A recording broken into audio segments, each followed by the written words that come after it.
Hello students, तो अब इसमें जो है क्लासिफिकेशन ऑफ मटेरियल्स, तो ये स्टार्टिंग है इस कोर्स का।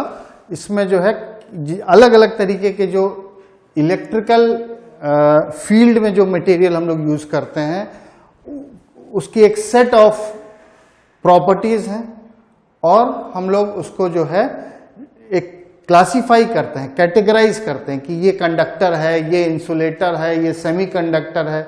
फिर क्या इसकी जनरल लेमैन लैंग्वेज में हम लोग क्या समझते हैं कि हाँ कंडक्टर है मतलब इसमें भाई बिजली चलेगी, जाएगी, अगर पास करेंगे, जैसे वायर है हमारा इलेक्ट्रिक वायर, उसमें एक तरफ से बिजली जाएगी दूसरे में निकलेगी।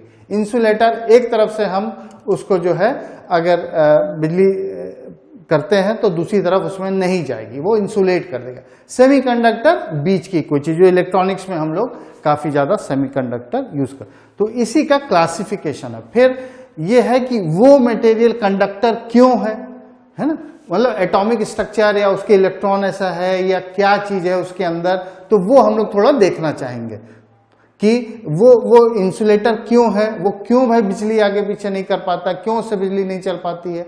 सेमीकंडक्टर बीच का है, इलेक्ट्रॉनिक्स में क्यों हम उसको ज्यादा यूज करते हैं, है ना।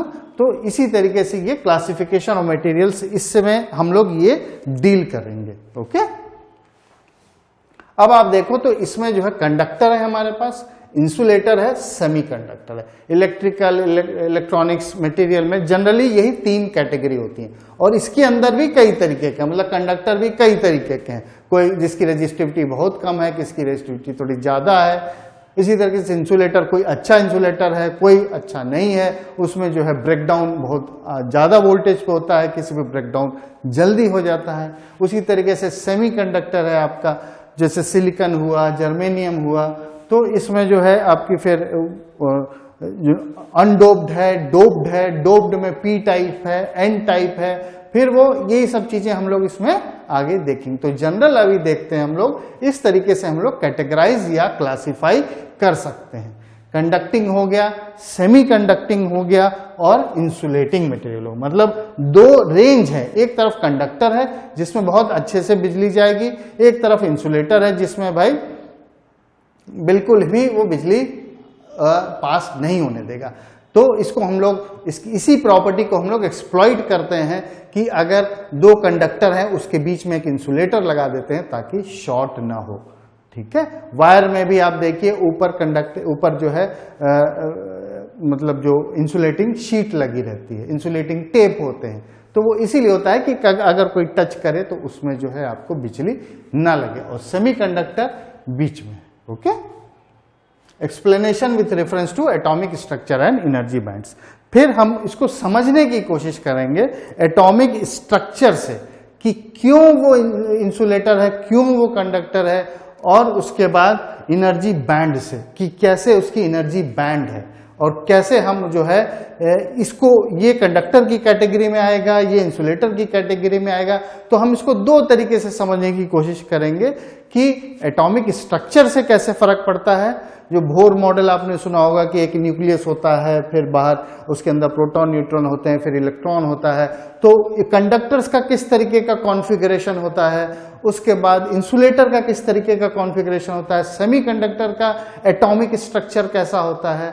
एक बार इसका थोड़ा आइडिया हो जाएगा, फिर हम लोग देखेंगे एनर्जी बैंड, उससे हम समझने की कोशिश करेंगे कि अच्छा इसमें बैंड्स इस तरीके के होते हैं, उसमें बैंड इस तरीके के होते हैं, एनर्जी गैप इतना है, तो उससे हम समझने की कोशिश करेंगे। ऐसे तो हम समझते हैं हाँ भाई ये कॉपर है, कंडक्टर है, ये हमारा इंसुलेटर है, ये माइका की शीट है, ये इंसुलेटिंग है, लेकिन ये क्यों है ऐसा, उसका किस चीज से बना हुआ, उसका इलेक्ट्रॉनिक स्ट्रक्चर कैसा है, उसमें एनर्जी बैंड गैप कैसा है, उसका फॉरबिडन गैप क्या है, या उसका कंडक्शन बैंड और जो आपका वैलेंस बैंड है दोनों ओवरलैप हो रहा है या नहीं हो रहा है। तो इन सब चीजों को हम लोग थोड़ा समझने की कोशिश करेंगे। तो जब हम उस बैकग्राउंड से समझते हैं तो हम ज्यादा अच्छे से समझ पाते हैं और उसको कोरिलेट कर लेते हैं। अच्छा ये इसलिए कंडक्टर है, अच्छा ये इसलिए इंसुलेटर है, अच्छा ये इसलिए सेमीकंडक्टर है। So it works like that.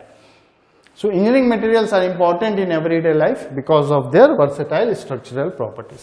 जो इंजीनियरिंग मटेरियल, हम पुल बना रहे हैं, हम चेयर बना रहे हैं, हम टेबल बना रहे हैं, है ना, हम बिल्डिंग बना रहे हैं, तो उसमें जो स्ट्रक्चरल स्ट्रेंथ चाहिए, एरोप्लेन बना रहे हैं, उसकी जो मजबूती चाहिए, वो हम ऐसे मटेरियल डालते हैं जिसके पास वैसे स्ट्रक्चरल प्रॉपर्टी हो, ठीक है। और इलेक्ट्रिकल के फील्ड में डालेंगे तो हम इसको पहले इन तीनों में कैटेगराइज करेंगे, फिर हम देखेंगे किस तरीके का हमारा एप्लीकेशन है, उसमें लगाएंगे, ठीक है। Other than these properties, they do play an important role because of their physical property. और physical property भी बहुत important है। आप solid form में use करना चाहते हैं, आपको liquid form में चाहिए या gas form में चाहिए, तो ये सब चीजें भी further आप categorize कर सकते हो। Prime physical properties of materials include electrical properties है, मतलब एक तो स्ट्रक्चरल प्रॉपर्टी हो गई, कितनी स्ट्रेंथ है उसकी, क्या डक्टिलिटी है, उसके बाद आप इलेक्ट्रिकल प्रॉपर्टी देख सकते हो, उसकी मैग्नेटिक प्रॉपर्टी देख सकते हो, उसकी ऑप्टिकल प्रॉपर्टी देख सकते हो, उसकी केमिकल प्रॉपर्टी की वो इन्वायरमेंट से रिएक्ट करता है या नहीं करता है, कैसे होता है, तो वो सब चीजें हम देखते चलेंगे। तो include electric properties, thermal properties, magnetic properties, optical properties.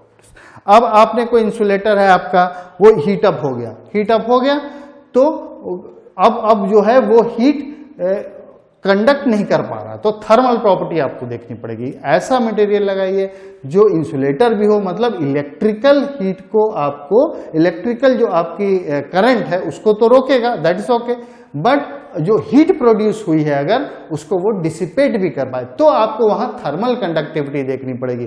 तो इलेक्ट्रिकल कंडक्टिविटी कम हो और थर्मल कंडक्टिविटी ज्यादा हो।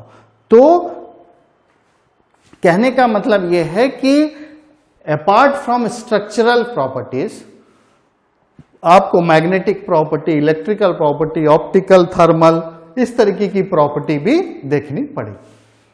The electrical behaviors of engineering materials are diverse and so are their uses. जैसा हमने बताया कि इलेक्ट्रिकल प्रॉपर्टी उसकी जो है कंडक्टर की जैसी हो सकती है, इंसुलेटर की जैसी हो सकती है, सेमीकंडक्टर की जैसी हो सकती है।